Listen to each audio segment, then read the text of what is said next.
Bienvenidos a nuestro podcast, a un nuevo video podcast en Rehabilita con Éxito, el espacio donde exploramos el mundo de la rehabilitación de edificios y donde conectamos con los profesionales de este sector que hacen posible además la transformación de nuestros edificios. Además, también sabéis que hablamos de digitalización, de materiales, de industrialización y por supuesto también de instalaciones. Hoy tenemos un invitado excepcional, pero antes dejadme que salude a mi compañero, a Borja Gabilondo, que él es arquitecto técnico y además es ingeniero en edificación. Don Borja, ¿cómo estás? Muy buenas, Martín. Muy bien, ¿y tú? Otra vez más nos juntamos aquí en este plató maravilloso. Pues sí. Hoy además para hablar de construcción y con mayúsculas, pero antes vamos a recordaros que tenemos en nuestra página web un formulario a través del cual puedes conectar con nosotros. Si quieres que expongamos temas que tengas tú en tu mente, en tu empresa, ideas, proyectos, compártelos con nosotros porque nosotros estaremos encantados de proyectarlo a través de todos nuestros canales. Recuerda que rehabilitaconexito.com es un portal multicanal. Tenemos vídeos, tenemos audios, tenemos noticias, hay un poco de todo. Así que recuerda, rehabilitaconexito.com. Bueno, vamos a dar la bienvenida hoy a Jonan Soleaga, que es el director general de Building, que es el clúster de la construcción de Euskadi. ¿Qué tal, John? ¿Cómo estás? Muy bien. ¿Clúster o clúster? Pues me vale cualquiera de ambas. Sí, ¿no? Yo le llamo clúster. Pues clúster queda. Clúster, está perfecto. Cuéntanos qué es Building y cuál es su misión para que nos situemos un poquito.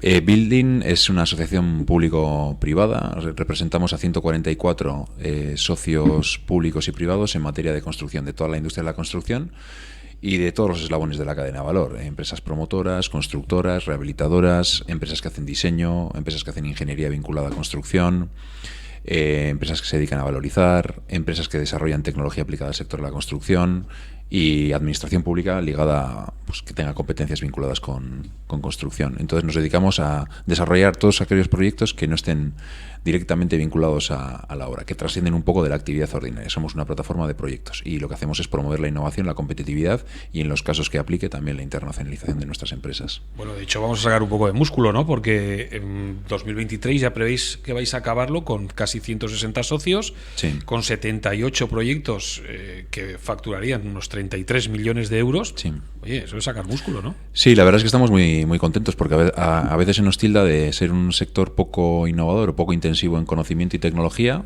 cosa que en general tampoco atenta a la verdad, es verdad, pero sin embargo las empresas que agrupamos dentro del clúster efectivamente han desarrollado un volumen importante de proyectos de I+D+I que trasciende también de su actividad. Entonces es una inversión en cuanto a tiempo y recursos y hemos sido capaces de apalancar muchos recursos públicos para que se hagan realidad aquellas tecnologías que son totalmente necesarias dentro de nuestra industria. ¿Cuál sería el perfil de la empresa que es socia del clúster? Acotarlo a un perfil, hay varios perfiles, sí, tenemos varios perfiles. Cuando hablamos de clúster pensamos en grande, o cuando hablamos de construcción siempre pensamos en grandes empresas, ¿no? Y pueden haber empresas pequeñas, ¿no? Sí, bueno, hay de diferentes tamaños las empresas. Yo hablo más de la unidad nuestra de medición, es el proyecto. El proyecto puede ser un proyecto generalmente en colaboración entre una empresa tractora con mayor capacidad técnica o financiera o mayor solvencia para implementar proyectos, junto con varias empresas que proveen de su expertise o de su tecnología y entre todas desarrollan un nuevo prototipo, un nuevo servicio, un nuevo producto o una nueva aplicación de esos desarrollos que implementan. Pero también ayudamos a aquella pequeña empresa que quiere desarrollar o quiere implantar un software, le vinculamos con una empresa proveedora de ese software y entre ambas pues desarrollan una experiencia que también es tan válida como la anterior. En general lo que hacemos es promover la colaboración entre diferentes actores de la cadena de valor. Habéis puesto en marcha un ambicioso plan estratégico con la mirada puesta en el 2026. ¿Cuáles serían los objetivos de dicho plan? Dentro del nuevo plan que hemos puesto en marcha ahora mismo, el reto sobre todo está en la especialización, en dos principales líneas. En la sostenibilidad, o sea, definir e implementar un plan de sostenibilidad dentro de la construcción, abarcando a nuestros socios, pero también a aquellos que no lo son actualmente, partiendo de nuestra responsabilidad como actores también, pues que tenemos que promover la sostenibilidad dentro de toda la cadena de valor y en Euskadi en general. Y luego la otra pata, que es la industrialización o la digitalización, es decir, no pensar en soluciones que trasciendan, pensar en soluciones que estén enfocadas a desarrollar proyectos de innovación vinculados a industrialización, porque creemos que da respuesta a los grandes retos la construcción hasta el 2026. ¿Cómo es el momento en el que está atravesando el sector de la construcción? Bueno, yo creo que el momento no es malo. Después de un periodo de mucha incertidumbre, salimos de los fondos Next, partimos de la pandemia junto con los fondos Next, que generan mucha expectativa, sobre todo también en el entorno de la rehabilitación, el renovation, ¿no? Que era como lo denomina la Comisión Europea, con una serie de recursos que iban a canalizarse vía Europa, España, Euskadi. Eso realmente, los flujos no se han dado en el tiempo y forma, cosa que podíamos prever de alguna manera, pero bueno, sí es verdad que se ha detonado cierto mercado al respecto, ¿no? Lo interpretábamos en su momento como una oportunidad para poder implementar proyectos de mayor envergadura y con ello pues ser capaces de traccionar a aquellas empresas pues que se dedican a la rehabilitación con mucho esfuerzo y que entendíamos que era una oportunidad para ellos. Hemos tenido una serie de retos también. El reto de ser capaces de gestionar los expedientes de rehabilitación que no se han dado en tiempo y forma, cosa que pues tenemos que reivindicarlo aquí al nivel que representamos a varias de las empresas más competitivas de la rehabilitación en Euskadi, y no se ha dado. Pero bueno, siguen trabajando en esa línea. El reto sigue estando y la necesidad dentro de nuestro parque de viviendas, que es muy anticuado, pues sigue estando, ¿no? Hombre, entiendo que el momento de la pandemia, sobre todo más que el momento de la pandemia, salir de la pandemia fue un momento complicado, ¿no? Los materiales se dispararon, el coste, ahí habría proyectos que pillaría en ese momento, proyectos de construcción, la falta de suministro. ¿Eso ha pasado ya? Porque te he visto bastante optimista en ese sentido. No, yo creo, parto de ser optimista. Normalmente soy optimista, porque si no, pues nos iríamos todos para casa, ¿no? Realmente el momento no es que sea solventado, pero los precios al alza es algo que ha venido para quedarse, no van a venir nunca, van para atrás, ¿no? Entonces hay que adaptarse y ser más competitivos al respecto. Yo creo que el reto está sobre todo en incrementar las productividades y el ser capaces de que los vecinos, porque al final los vecinos somos los que tenemos la última respuesta en todo, ya vaya subvenciones, herramientas, instrumentos financieros, la necesidad de incrementar el valor y poner en valor a las rehabilitadoras serias y competitivas, y nosotros como empresas rehabilitadoras ser también más productivos, ¿no? O sea, el reto sobre todo en el sector en general está en la productividad, que puede darse con diferentes soluciones, también con la digitalización, y fundamentalmente está en eso, ser más competitivas, ser más rentables en base a la productividad. Si te parece, damos unas cuantas cifras, sí, porque vosotros comentáis que desde 2010 sí que se nota en España una caída del stock de la vivienda nueva. Uh-huh. Es decir, si antes se contabilizaban 600.000 unidades al año, ahora son 500.000. Es decir, si bajamos a Euskadi, a nuestra comunidad autónoma, en 2022 apenas han construido 6.000 viviendas. ¿Cómo vamos a abaratar el precio de la vivienda si no se construye, ¿no? Fijaos, en 2017 se construían 15.500 anuales, ¿no? ¿Eso qué significa? Pues que hay que poner el foco también en otro sector, como puede ser la rehabilitación, ¿no? Uh-huh. Sí, bueno, dos lecturas. Una, que los promotores y constructores de vivienda nueva en este nuestro país son unos valientes, es decir, que viven con la incertidumbre de saber si los permisos o las licencias de obra se van a dar o no y cuándo se van a dar. Y hay abogo también por la responsabilidad por parte de todos, ¿no? De las empresas que siguen siendo competitivas, pero también de las entidades públicas que cada una con sus competencias tiene que saber que esto tiene que darse, ¿no? Independientemente de la coyuntura en la que estemos. Es fundamental todo eso. Y luego, por otro lado, efectivamente, pues tenemos la necesidad de rehabilitar las viviendas pues que actualmente que están que están edificadas ya durante hace varios años, y también la responsabilidad de poder contribuir por parte de las entidades públicas a compensar parte de la gran inversión que supone una rehabilitación, ¿no? Y sobre todo hacer la lectura de que las mejores empresas de rehabilitación en todo el estado están en Euskadi, ¿eh? Y bueno, pues el punto de partida puede ser Euskadi, y luego, ¿por qué no? También extender nuestra experiencia en otro tipo de entornos. Ahora que hablabas de la rehabilitación, luego voy a traeros más a saco en ello, y has hablado antes de los fondos Next Generation.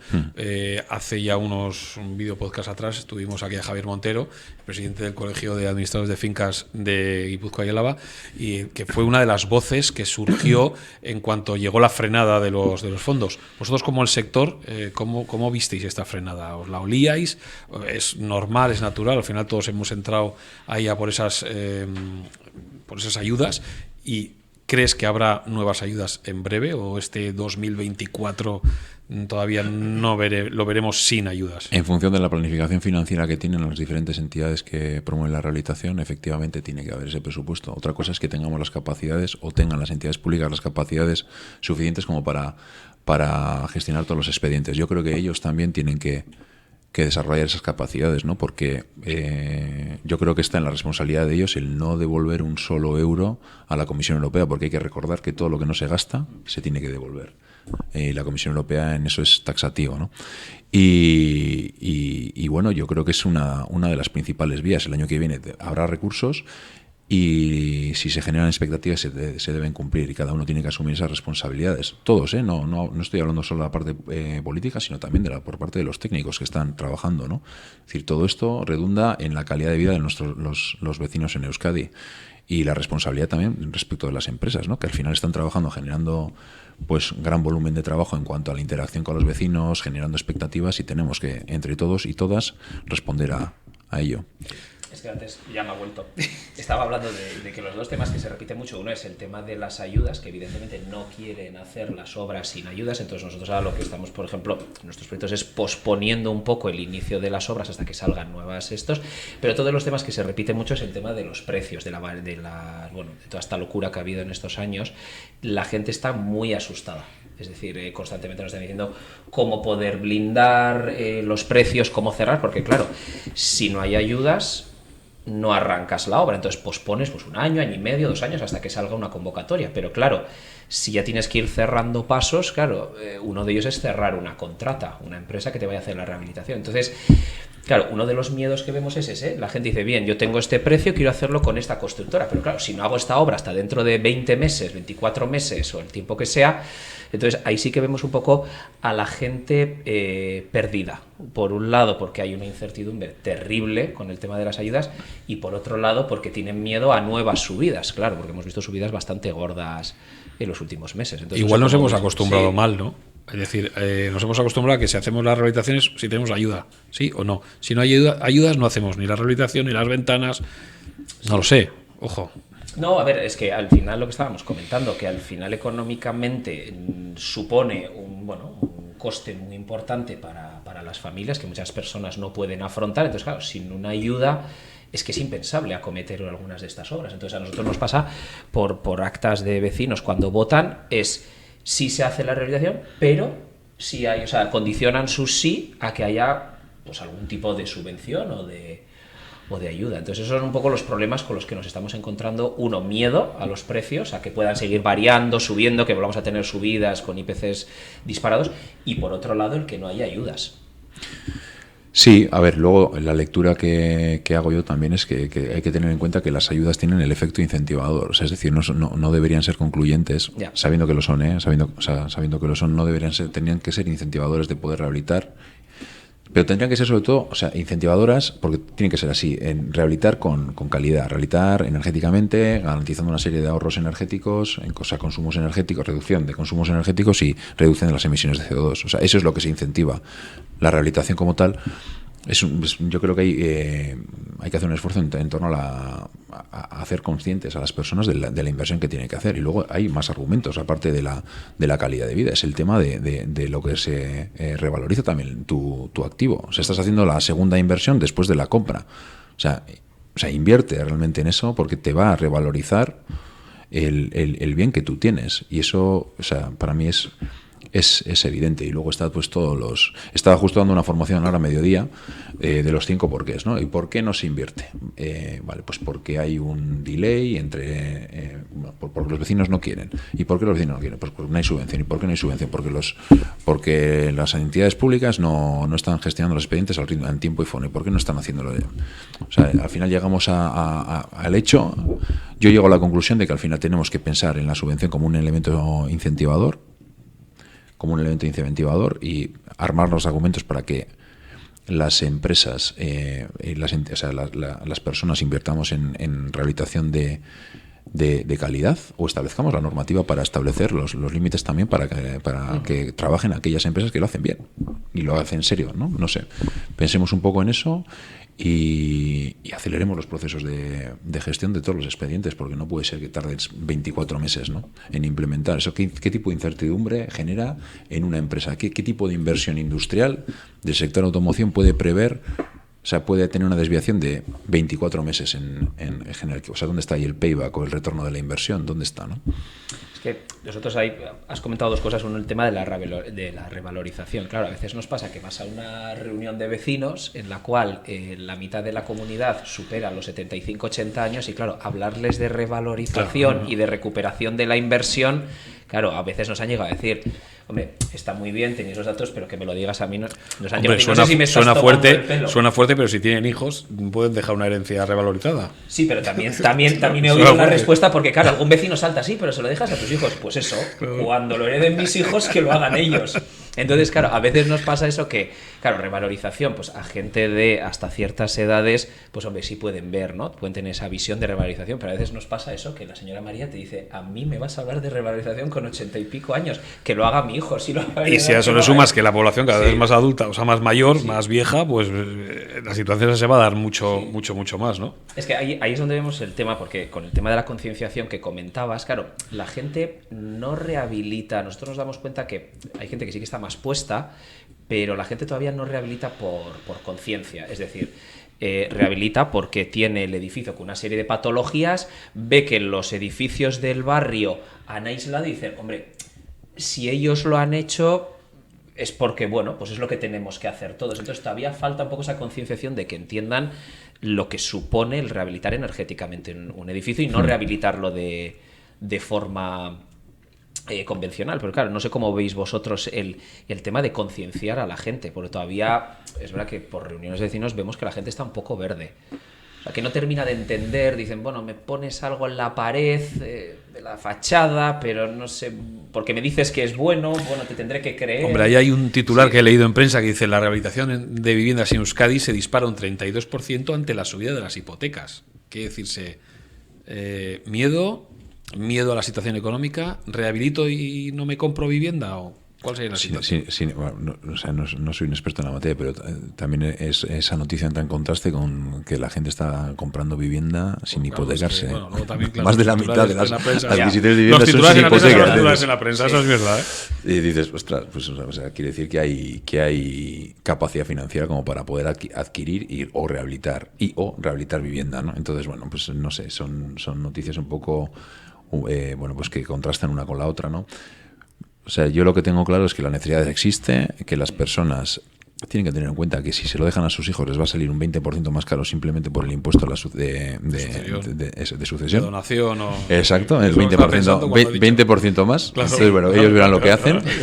Total, ellos no van a estar, ¿no? Pero bueno, el problema es de otro. Sí. Pero bueno, o sea, lo que hay que hacer es concienciar en cuanto a calidad de vida, que van a estar mejor, van a gastar menos en calefacción. No sé. Hay que armarse de argumentos y yo sé que luego es difícil, ¿no? Porque hay gente que puede entender más, otra que menos. Pero bueno, es un poco la labor de todos. Oye, yo tengo una duda que antes cuando hablábamos del tema COVID, del post-COVID, hubo una tontería que decían los políticos, igual no es tan tonto, ¿no? Pero con esto de haber estado encerrados en casa tanto tiempo y ahora que avisan que va a haber más pandemias en un futuro no muy lejano y tal y cual, al político listor de turno se le ocurrió el hecho de decir hay que dejar hacer balcones en las fachadas de los edificios. No sé si os acordáis de la noticia. Sí. ¿Eso es viable? Pues mira, nosotros... O sea, es decir, yo no me veo en mi edificio poder hacer... muchas consultas al respecto, ¿sí? Todas denegadas por los ayuntamientos también. Los propios ayuntamientos que hablan han de que hay que... Todas. Mira, nosotros en la parte... caso positivo, nosotros en la parte normativa no teníamos ni idea. Nosotros nos surgió la idea a raíz de algunas empresas, o sea, una empresa que hacía... Una empresa maderera, y otra que se dedicaba a temas de Passive House, un estudio. Y ellos, o sea, nosotros buscamos iba a decir la plata, los recursos para poder implementar ese proyecto de I+D y desarrollan un balcón industrializado para colocar, Es verdad. en vivienda social, ¿no? Porque era un poco, pues, oye, demos acceso a estas personas que tienen que estar en casa y no tienen donde les pegue el aire un poco, ¿no? Entonces desarrollamos el proyecto, conseguimos los recursos, hicimos el prototipo y lo instalamos, yo creo que fue en Cubic, que es el edificio piloto, ¿no? Que tiene Tecnal y tal. Y la viabilidad técnica es evidente que existe. O sea, bueno, pues ponernos todos a fabricar balcones me parece un poco absurdo, ¿no? La parte técnica se puede, luego la parte normativa no te dejan hacer absolutamente nada. Bueno, que se puede. Las empresas nuestras seguro que pueden. O sea, de hecho tenemos ese ejemplo. Pero bueno, la verdad es que no es la única alternativa, ¿no? Yo creo que lo que yo veo es que si las instituciones dicen una cosa, el mundo empresarial ya responde a toda pastilla. Es decir, ve que ahí puede haber un nicho de beneficio y se lanzan, ¿no? Lo que pasa es que al final, como la respuesta que hemos tenido nosotros, porque que te lo consulta mucha gente, dicen, bueno, ya que vamos a hacer la fachada, pues vamos a... ¿no? Es que yo hacer de eso se ha hablado muy poco. Sí, pero el problema es que cuando nosotros hemos lanzado las consultas a los ayuntamientos, normalmente la respuesta es que el edificio está consolidado, que el edificio no permite una ampliación de volumen ni de superficie, que la zona en la que está o te obligan a agrupar, es decir, cuando es una barriada te dicen, bueno, sí, pero también todos los demás bloques. Si ya es difícil poner de acuerdo por unanimidad porque es un cambio sustancial y requiere de unanimidad, a un único bloque, imagínate si tienes que poner de acuerdo a toda la barriada. Entonces, al final, las consultas que a nosotros nos tocan diferentes ayuntamientos siempre se queda en no, porque o las exigencias son muy altas, eso, pues, o todo el barrio o nadie, o cosas así. Entonces, nosotros, pues fíjate, desde que salió esto pues hace 3 años, no se ha llevado a cabo ninguno. Por el momento. Oye, ¿ocurre con este sector lo mismo que con otros, con el tema de la mano de obra y el talento? ¿Hace falta mano de obra, hace falta talento? Nosotros tenemos el problema de que la mano de obra o es difícil atraerla, sobre todo al empleado más joven, ¿no? Al trabajador más joven. O sea, que tenemos un problema de envejecimiento de la mano de obra, la falta de jóvenes que quieran trabajar en construcción por diferentes factores, ¿no? Pues, no sé, lo duro que es trabajar en obra y luego la inestabilidad o la periodicidad, ¿no? Que bueno, pues que hace que tengas trabajo, luego no. O sea, eso es complicado para plantearte pues una vida, ¿no? Entonces, bueno, eso, el problema que trae es que hay cada vez menos personas. Nosotros abogamos no tanto por pelearnos por los mismos profesionales, que al final hay una especie de subasta por los profesionales. El que sea buen profesional, entiendo que estará muy bien colocado. Pues efectivamente, ¿no? Y o sea, teníamos una conversación con una empresa que se dedica a headhunting y veían un filón en construcción. Digo, ya, pues te va a durar muy poco porque que sepas tú que este profesional está trabajando en esta otra empresa que también es social cluster, te va a quedar poquito porque al final los clientes vas a hacer aquí un cuello de botella terrible porque estás trabajando con los mismos profesionales que van cambiándose. Entonces, evitando esa subasta, yo creo que la respuesta está sobre todo en la digitalización y la industrialización, en ser más productivos con lo que tenemos. Hablo de la construcción en general, sabiendo que la rehabilitación pues tiene sus particularidades, ¿no? Pero sí, efectivamente, tenemos el mismo problema o más que otros sectores de actividad. Lo mismo ocurre con la mujer, ¿no? 1 de cada 10 personas que se dedican a la construcción es mujer. Ahí hay una brecha de género bastante potente. Hay una brecha de género porque actualmente el trabajo es muy físico y ahí pues es un limitante también, ¿no? Tenemos que hacer una apuesta también por por cuanto más trabajemos off-site o en fábrica, pues más fácil será incorporar a la mujer, ¿no? Yo creo que en la parte técnica sí que tenemos, o sea, no sé, arquitectos, ingenieras, aparejadoras. Yo creo que sí que hay mujeres. En obra pues hay menos porque también hay una serie de condicionantes físicos, ¿no? Que te impiden poder trabajar con el mismo volumen de trabajo, ¿no? Pero bueno, yo creo que poco a poco con todo esto que digo, ¿no? O sea, cuanto más trabajemos en fábrica, mucho mejor porque se va a poder incorporar mucho mejor la mujer. Luego, pues complementos también con robótica aplicada también a complementar un poco la fuerza de las personas con, no sé, exoesqueletos, robótica aplicada, o sea... Yo creo que hay que... ¿no? Bueno, pues mira, justo en la formación que tenía hoy estaba poniendo 2 ejemplos de 2 proyectos que estaban desarrollando en Reino Unido en colaboración con Alemania y ¿cuál era el país? No, creo que era Dinamarca o Suecia, era Suecia. Y estaban desarrollando diferentes exoesqueletos con aplicación en diferentes sectores de actividad, uno en construcción. Y no es un cacharro enorme, o sea, es simplemente completar un poco la fuerza o poder sostener un equipo y poder sostenerlo bien, ¿no? Sin necesidad de tener que mantener a pulso. Bueno, pero también creo que es un parche temporal. Yo creo que el reto está sobre todo en la construcción, sobre todo en fábrica, ¿no? Así, porcentaje. ¿Qué porcentaje ocupa dentro de lo que es el sector de la construcción la rehabilitación? No tengo ni idea, no lo sé. Hombre, No sé el aumentado, porcentaje. ¿no? Hablabais- Quiero decir, La facturación, ¿quieres decir? Sí, bueno, ahora mismo facturación, estará por ejemplo. en un 10, entre un 10 y un 15, por ahí, puede ser. la rehabilitación respecto Sí, al sector sí. de la construcción. Sí, ahora quizá un poco más porque este año ha habido un parón muy importante en la construcción nueva, ¿no? Puede estar por ahí, pero no, o sea, prefiero ser exhaustivo. Ahora mismo no sé cómo estará. Estará en torno a un 10, 15 por ahí, no más. ¿Y qué iniciativas o proyectos destacados habéis liderado desde el clúster en este sentido, en este sector? A ver, hemos hecho muchas actuaciones. Hemos hecho actuaciones de promoción y difusión. No sé, participar también en la plataforma Rehabilita con Éxito cuando se nos planteó y nos pareció una iniciativa interesante. Lanzamos el Renovation Hub informando un poco del contexto en el que nos encontrábamos en ese momento, de que veíamos la oportunidad que teníamos con los fondos Next. El proyectos también de desarrollo de nuevos productos.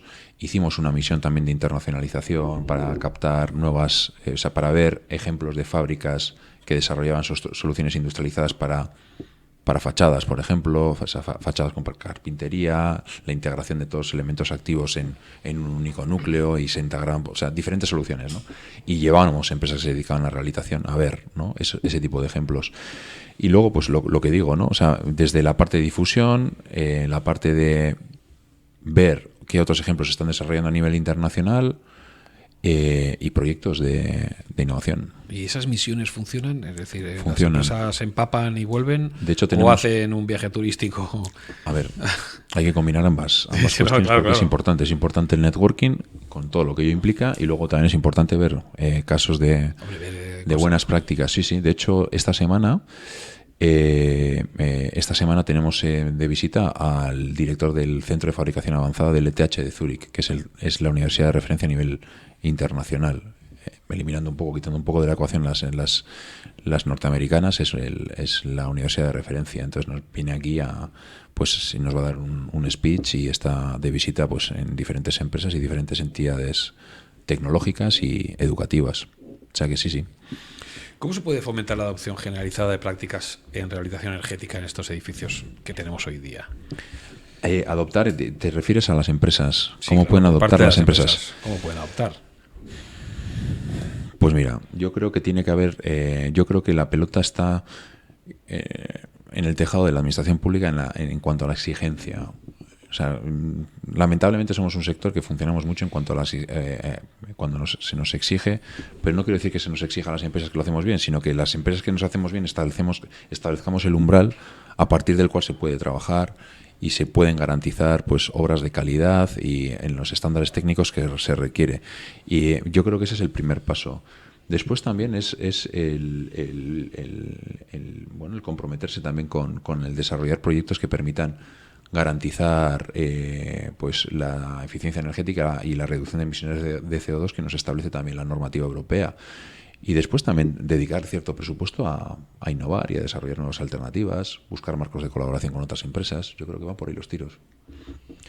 Sí, porque bueno, al ir lo que comentas, claro, estamos hablando mucho de rehabilitar, de construir, pero claro, luego está también un poco el apartado de la sostenibilidad, ¿no? Que ahora sí que es verdad que cada vez estamos viendo lo que se está exigiendo más por parte de la administración, incluso las propias ayudas, que era un tema que ni tocaban, lo que era el tema de la sostenibilidad, la gestión de residuos y demás, ahora ya es una condición. Entonces, claro, no sé cómo veis vosotros el tema un poco de la sostenibilidad un poco con el sector de la construcción, porque sí que es verdad que igual en construcción puede ser más fácil el tema de industrializar, el gestionar desde el principio, ¿no? Un poco cómo van a ser todos esos residuos. Lo que pasa es que la rehabilitación es un poco más complejo, porque muchas veces tampoco sabes con lo que te vas a encontrar, ¿no? Sí, ¿no? Nosotros, o sea, os decía, ¿no? Teníamos dentro de nuestro plan estratégico dos líneas principales, que es industrialización y sostenibilidad. Para nosotros, industrialización también da respuesta a la sostenibilidad, porque al final tiendes a generar menos residuo. Entonces, es una respuesta. Eso lo dejamos aparte porque es una cuestión más de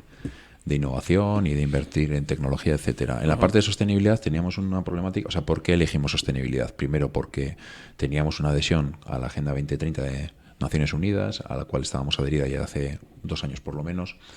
Entendemos que hay una taxonomía, una normativa que es, parece simple, pero es tan amplia y tan extensa, y hay tantos agentes que al final establecen condiciones para que las empresas, sobre todo en construcción, sean más sostenibles, teniendo en cuenta que además el tejido empresarial, sobre todo en rehabilitación, son más pequeñas, que lo que planteábamos de cara a estos 3 próximos años, al menos en la primera parte, en los primeros 2 años, es establecer pautas a las empresas para... ¿qué es esto de sostenibilidad? Estamos hablando de temas medioambientales y residuos, pero también estamos hablando de temas sociales y de temas económicos, que son como los 3 vectores que contemplan la sostenibilidad. Establecer primero, aterrizar toda esa taxonomía existente a nivel europeo, español y vasco, y ser capaces de que las empresas primero lo traduzcan en un plan que les permitan paso a paso poder implementar medidas al respecto, después poder certificarse y después pues diferenciarse respecto de la competencia o aquellos que no hacen nada, ¿no? Y nuestro reto dentro del clúster es que el 100% de las empresas tengan al menos un plan de ese tipo y tengan al menos alguna certificación al respecto. ¿Y cómo se va a hacer? Porque al final hay mucha, como dices, hay mucha pequeña y mediana empresa que está en el sector de la rehabilitación, pero claro, gente que todavía no sale del Word y del Excel, no utiliza otro tipo de programas, porque a veces nos toca en el día a día, claro, hablarles ya de sostenibilidad es como hablarles de ciencia ficción, ¿no? Sí, primero es traducir el lenguaje de la sostenibilidad a algo más tangible. Tampoco es, no es dramático, es dedicarle un rato a entender, a explicárselo primero y luego lo entiende cualquiera, porque tampoco es tan complejo cuando empiezas a meterte, ¿no? Luego sí que es seguramente más, puede generar mucho volumen de trabajo poder adaptarte, pero se puede entender. Claro. También la propia digitalización como tal, el pasar de Excel a cualquier otro modo de gestión también es ser más sostenible, porque al final vas a optimizar los recursos y eso eres más sostenible porque eres más eficiente, ¿no? En cuanto a los recursos que utilizas para llegar a los mismos resultados. Es establecerte un itinerario en el que seguramente primero tengas el reto de digitalizarte o incorporar herramientas que te permitan ser más productivo y después entender todo lo complicado que es la normativa, los planes, las entidades que hay, que son muchísimas, ¿no? Porque tienes las diputaciones, los ayuntamientos, tienes a IOBE, tienes a Medio Ambiente, tienes a la Agenda 2030 de la UNI, o sea, tienes tanto que hacer que lo que vamos a intentar nosotros desde Building es traducirlo eso al lenguaje más en terreno, ¿no? Para todas las empresas también de rehabilitación. Es que alguna vez en el sector hablamos, ¿no?, de que al final para montar una constructora hoy en día solo hay 2 requisitos: sacarte el REA y tener una persona en plantilla que sea del ámbito de la albañilería.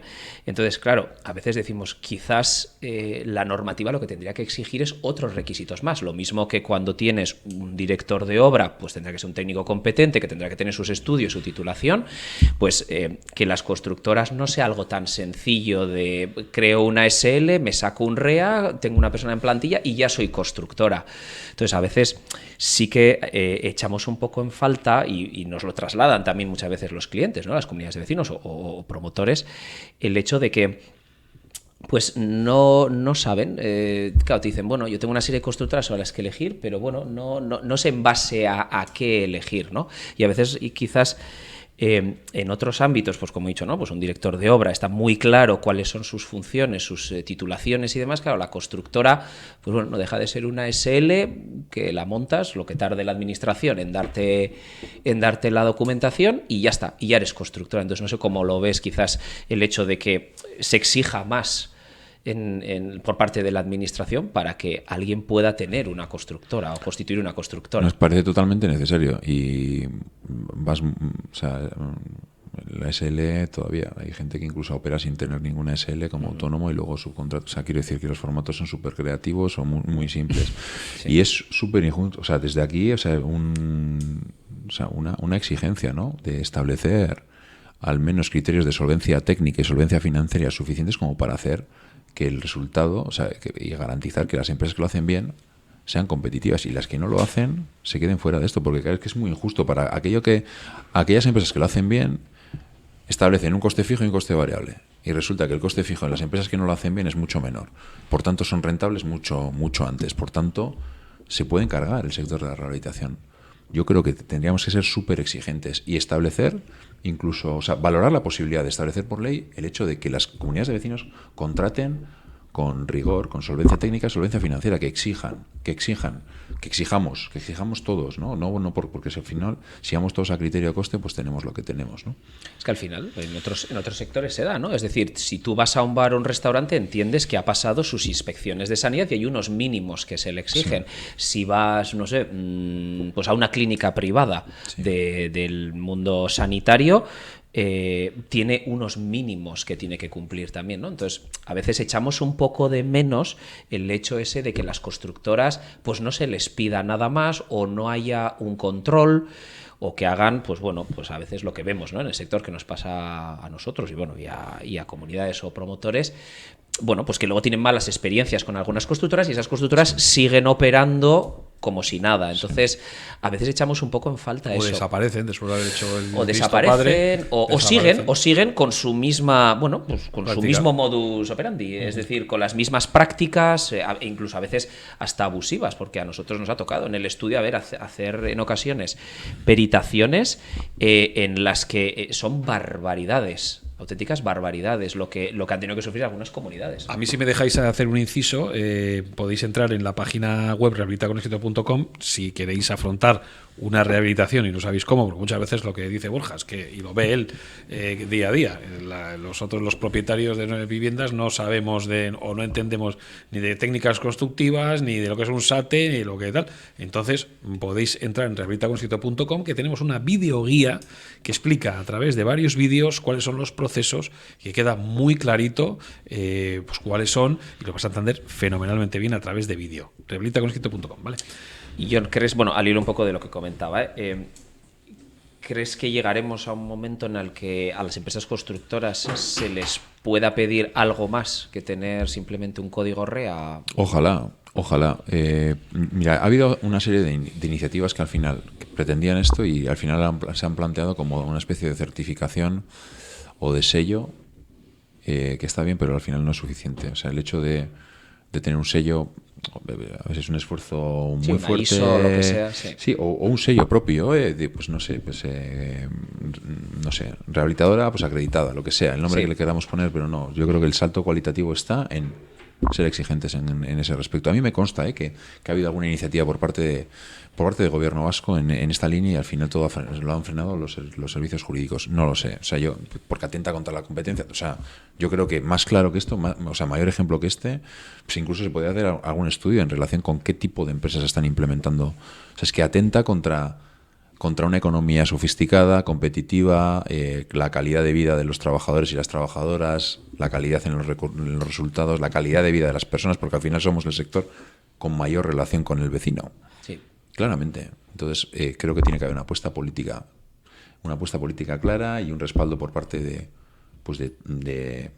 los empleados públicos, los trabajadores públicos, los servicios jurídicos que vayan en esta línea, ¿no?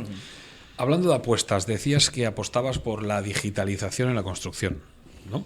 ¿Qué papel juega dicha digitalización o puede jugar en este sector? Y en su evolución, claro, porque...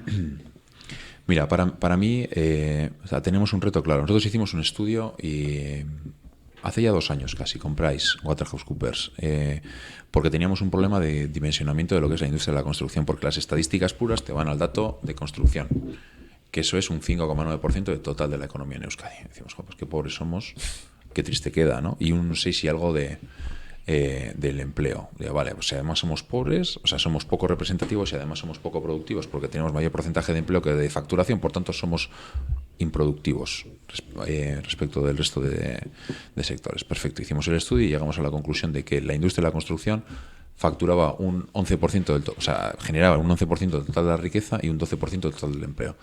Digo, vale, pues somos más grandes de lo que aparentamos inicialmente, pero somos igual de improductivos. ¿La digitalización que va a traer? Pues optimizar un montón de procesos. Y el reto de la productividad del sector, que es el mayúsculo, o sea, podemos después de desgajarlo y dividirlo en diferentes y otra vez el método del por qué. ¿Por qué somos improductivos? Porque no sé qué, por muchas cosas, por falta de tecnología, por falta de profesionales, por falta de lo que sea. Pero la digitalización responde a muchos de esos grandes retos, que es el reto de la productividad, o sea que cada vez más. ¿Y qué tecnologías específicas son las de las que estamos hablando, que pueden ayudar a las empresas? Vale, tecnologías o herramientas, pues todas aquellas que mejoran la gestión en la producción, que son pues todas las que conocemos. Estamos viendo el tema de los escáneres, cómo están entrando, Sí.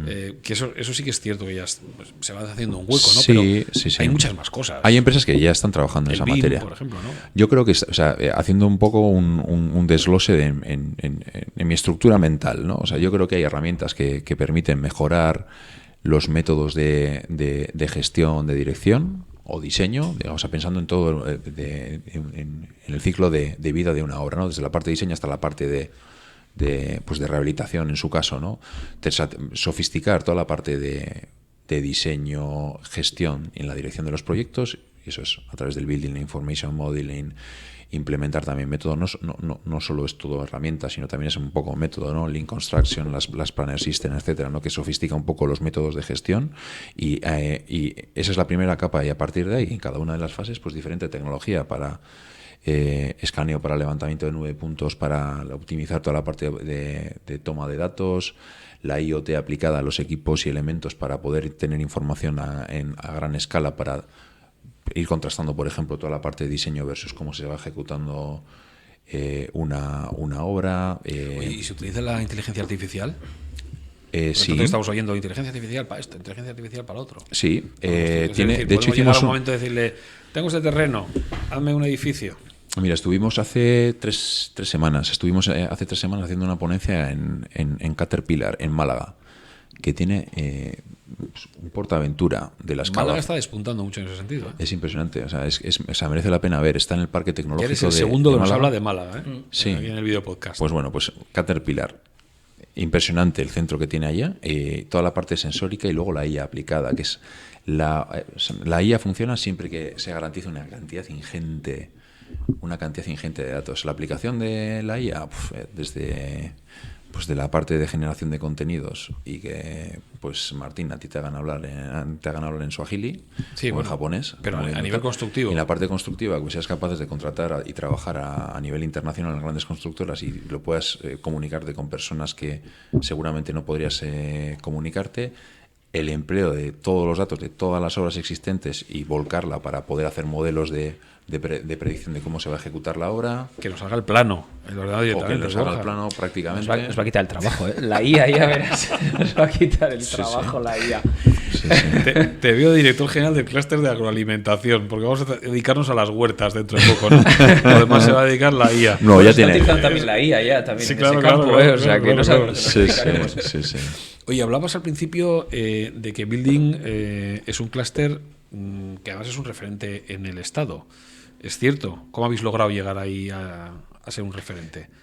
Pues mira, pegando un salto cualitativo y diferenciándonos de lo que realmente hacían otros clústers a nivel Euskadi y otros clústers también a nivel España, ¿no? En construcción. O sea, teníamos claro desde el inicio, desde que entramos, que teníamos que convertirse en una plataforma de proyectos. O sea, teníamos un problema de posicionamiento respecto del sector. O sea, éramos una entidad que no estamos vinculados al sector. ¿Y cómo nos podíamos vincular? Desarrollando proyectos, funcionando como plataforma para poder acceder a aquellos recursos que accedían a empresas de automoción o a empresas de aeronáutica. Es decir, ¿por qué no van a desarrollar proyectos las empresas de construcción? Ese reto, pues poco a poco lo hemos ido accediendo, lo hemos ido solventando. El reto, ¿dónde está? En acceder a fondos europeos directamente de temas de I+D, que nos va a pegar un salto cualitativo muy importante, y eso que ha hecho que de manera natural nosotros hayamos crecido como entidad. Se hemos multiplicado por 10 el presupuesto que gestionamos en los últimos 6 años. Antes no se hacía prácticamente nada en temas de I+D, y pues al final hemos apalancado un montón de millones de euros para nuestras empresas, ¿no? en materia de I+D principalmente. Y eso es lo que nos ha hecho es diferenciarnos respecto de otras entidades clúster dentro de País Vasco, que tienen otro enfoque, más de networking, y luego es que no hay una entidad clúster a nivel España que se centre de esta manera. Se te están poniendo los ojos con el símbolo del dólar. No el dólar. Es decir, ahí lo has dicho al principio de la entrevista, estás un poco mirando también fuera de Euskadi, el resto de España. Sí, lo que estamos pensando es que al final estamos en un mercado que es competitivo. El mercado de la I+D es igual de competitivo y aquí peleamos por los mismos recursos muchas entidades. Ahora que pienso, Building, habéis cambiado la marca, antes de Raikune, suena teníamos más Building a nivel internacional que Raikune en euskera. Sí, porque teníamos una pelea también, o sea, un conflicto, no un conflicto, pero teníamos problemas de posicionamiento de la marca en Bruselas, por ejemplo. O sea, si te apellidas Eraikune y te llamas Jonan Soleaga, si tú le dices, le trasladas tu correo electrónico a una persona pues de habla inglesa, pues seguramente ese correo nunca te llegue, ¿eh? Con ese presupuesto para millones de euros. Nunca te va a llegar. Bueno, Entonces, John, el nombre va un mi poco nombre en y la mi línea. apellido se pueden cambiar, pero no me apetece. Pero el de Eraikune, que es un instrumento, pues lo hemos pasado a Building, que nos parecía como más adaptado. Quiere decir que creo que tienes en mente mucho la idea de superar las fronteras de lo que es la comunidad autónoma vasca e incluso hacerte fuerte en terreno como puede ser España, ¿no? U otras comunidades. El primer paso fue el cambiar los estatutos para contemplar que las empresas de fuera de la comunidad autónoma del País Vasco pudieran ser socias, ¿no? Para evitar... Desde aquí, además, decir que cualquiera que esté viendo, porque es claro, este podcast llega también a mucho contacto profesional, que quiera entrar en Building o conocer lo que hacéis, ¿no? Sí. Luego nos dices la página web y para que le echen un vistazo, claro. Pues www.building de Building con 2 Ns. A ver si ahora vamos a tener el problema para captar empresas de aquí. Ahora vais a tener las internacionales y no las nacionales. No te preocupes porque lo estamos rotulando aquí, que no hay ningún problema y la gente lo está viendo.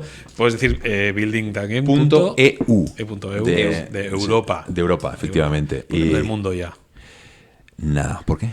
No, pues igual quizá dentro de 15 años igual tendremos que cambiarlo, ¿eh? Pero no, pues todas aquellas empresas que sean o no de la comunidad autónoma del País Vasco, que tengan interés en colaborar o desarrollar mercado o colaboraciones dentro de nuestro territorio, pues pueden trabajar con nosotros, claro que sí.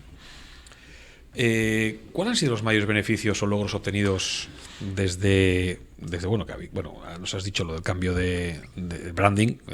Todavía estáis un poco en ese paso de poder adaptar a otros proyectos más grandes europeos, ¿no? Sí. ¿Crees que eso va a tener un beneficio importante, ¿no? Es decir, vais a conseguir más proyectos. ¿Cuál sería el límite? ¿O no tenéis? En cuanto a objetivo, no sé, digo, bueno, ahora estáis con 78 proyectos de cara a lo que ha sido el 2023. Estamos hablando de 33 millones de dinero que mueven esos proyectos.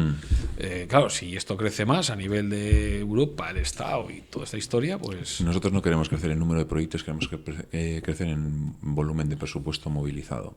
Es decir, que el proyecto cada vez sea más relevante. Y para que sea más relevante tiene que movilizar más euros. ¿Y eso cómo se hace? Yendo a la Comisión Europea a competir con entidades y empresas de toda la Unión Europea, y luego también en establecer marcos de colaboración público-privada para que aquellos proyectos, ya sean de infraestructura o edificación, sean desarrollados y canalizados vía el clúster, algunos de ellos, ¿no? de alta relevancia, que tengan mucho impacto y que justifiquen que efectivamente van a integrar soluciones innovadoras, sostenibles, industrializadas.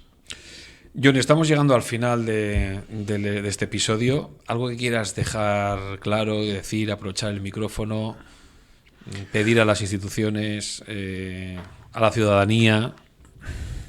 A mi ama también, Navidades. A tu madre que te estará viendo. Efectivamente. Bueno, pues, a ver, no, yo creo que... Creo que tiene que haber una apuesta por la construcción, una apuesta clara, porque al final somos el sector de actividad que más vinculado está al terreno. O sea, y luego somos el terreno de juego de todos los sectores de actividad. Es decir, no hay un coche que no pase por algo que no haya construido una empresa constructora de Euskadi que seguramente esté asociada a Building, en este caso. Entonces, hay una responsabilidad pública también de hacer una apuesta clara por Building, y no digo para canalizar recursos, sino para establecer marcos de colaboración para desarrollar proyectos de gran envergadura con aquellas empresas que estén dentro de Building. Creo que es el reto, aprovechando ya que el año que viene pues hay elecciones, y creo que tiene que haber una apuesta clara. Creo que la vivienda, la política de vivienda, la política de desarrollo urbano tiene que ser algo que sea estratégico de país. Cada vez más hemos visto durante la última legislatura a nivel de España la polémica que ha habido en torno a eso. Creo que tiene que haber una gestión directa y tiene que ser una apuesta más clara. Hasta ahora hemos sido referentes, tenemos que seguir siéndolos y crecer en cuanto a presupuesto. Me refiero sobre todo al presupuesto de política de vivienda, incrementarlo. Y en materia de desarrollo económico, decir directamente, o sea, las verdades como son, que somos uno de los sectores que más factura y más exporta. 4 de cada 10 productos provienen del sector de la construcción. Y a mi ama, pues que siga donde está. Una pregunta antes no sé si te ha llamado, pero imagínate que mañana mismo te llama Florentino Pérez para decirte que quiere entrar en el clúster. ¿Cuál sería tu sentimiento? Pues le digo, ¿Miedo porque te quita el puesto? No. Joder, madre mía, que bien lo estamos haciendo, que se quiere Pues sumar hasta CS. No, me tengo que ir a comprar un traje, lo primero, y luego pues le llevo al presidente, que sería el que se relaciona de manera institucional con Florentino Pérez. Yo ahí no llego. Y luego que nos inviten al palco. Eso está claro, eso está claro. Antes de irnos, don John, queremos darte un obsequio que damos a todos los personajes que pasan por nuestros micrófonos. Qué maravilla. Para que desayunes con nosotros. Ya lo que metas dentro es cosa tuya. Perfecto. Pues Pero- es bastante discreto, ¿eh? pero Porque para yo que los tengas- viernes, que suelo dar clase, normalmente sirvo otro tipo de líquido que no es café, y este es como muy discretito, así que muchas gracias. Pues ya está. Me cuadra muy bien para los despacho. viernes. Una vez más, hemos hablado de la construcción. Yo creo que además es un sector extractor, eso está claro, es importante, pero muchas veces es desconocido. Con lo cual, bueno, yo creo que hablar con John siempre es una maravilla porque no se corta, explica y entra todo al trapo. Que, bueno, tampoco ha sido una entrevista de ir a por ti, ni mucho Que menos. eres bastante ¿no? amigable, ¿eh? Por eso, si se trata un poco Sí, de no eso, vamos- ¿no? no Si vamos ¿qué a vamos a machete. hacer? ¿O quieres que empecemos? No. Bueno, antes de nada, antes de irnos, si tenéis una noticia, un proyecto, queréis compartirlo con nosotros, rehabilitaconexito.com. También además podéis suscribiros a dos cosas. En la página web podéis darle clic a recibir las noticias por newsletter, ese boletín maravilloso, todo el mundo con esto de los anglicismos, el boletín, el famoso boletín que recibes en tu email, si quieres, con todas las noticias del sector, incluso hasta con las entrevistas que hacemos en los videopodcasts. Eso por un lado, y también si quieres puedes suscribirte a través del canal YouTube al videopodcast, y cada vez que salgamos con un nuevo episodio, pues serás el primero o la primera en enterarte. Dicho todo esto, gracias por estar con nosotros, disfrutad y que nos ricasco. vemos en el siguiente episodio. Agur. Vaya.